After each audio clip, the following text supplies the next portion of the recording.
এই গল্পটা শুরু করার আগে একটা কথা বলি। এটা কোনো নিশ্চিত সত্য ঘটনা নয়, কিন্তু বাস্তব জীবনের খুব কাছাকাছি একটি কাহিনী। একটি ছোট শহরে থাকত রাশেদ নামের একজন মানুষ। খুব সাধারণ জীবন, দিনে কাজ, রাতে বাড়ি ফেরা। এর বাইরে তার জীবনে কিছুই ছিল না। তার সব স্বপ্ন, সব আশা একজন মানুষের মধ্যেই সীমাবদ্ধ ছিল, তার মা। মা অসুস্থ, অনেক দিন ধরে শয্যাশায়ী।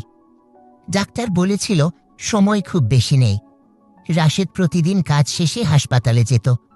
মায়ের হাতটা ধরে শুধু একটাই কথা বলতো, আমি আছি মা, চিন্তা করো না। কিন্তু ভেতরে ভেতরে সে জানত তার আয় এই চিকিৎসার জন্য যথেষ্ট নয়। একদিন হঠাৎ তার ব্যাংক অ্যাকাউন্ট বন্ধ হয়ে যায়। কারণ খুঁজতে গিয়ে জানতে পারে সরকারি রেকর্ডে সে মৃত। হ্যাঁ, মৃত। কোনো এক ভুল কাগজে, কোনো এক অজানা ভুলে রাশেদ অফিসিয়ালি আর জীবিত না। ব্যাংক টাকা দিচ্ছে না, হাসপাতাল বিল আটকে আছে, কেউ শুনতেও চায় না। সে বলছে আমি বেঁচে আছি, কিন্তু কাগজ বলছে তুমি নেই। দৌড়াতে দৌড়াতে একদিন সন্ধ্যায় হাসপাতালে পৌঁছায় রাশেদ, কিন্তু তখন অনেক দেরি। মা আর নেই। শেষবার মায়ের হাতটা ধরার সুযোগটাও এই ভুল সিস্টেমটা কেড়ে নিয়েছিল।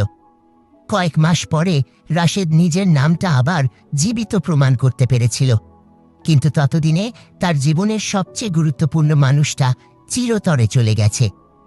আজও রাশেদ বেঁচে আছে, কাগজে, সমাজে, সিস্টেমে, কিন্তু তার ভেতরের মানুষটা সেদিনই মারা গেছে, যেদিন সে জীবিত হয়েও মায়ের পাশে থাকতে পারেনি।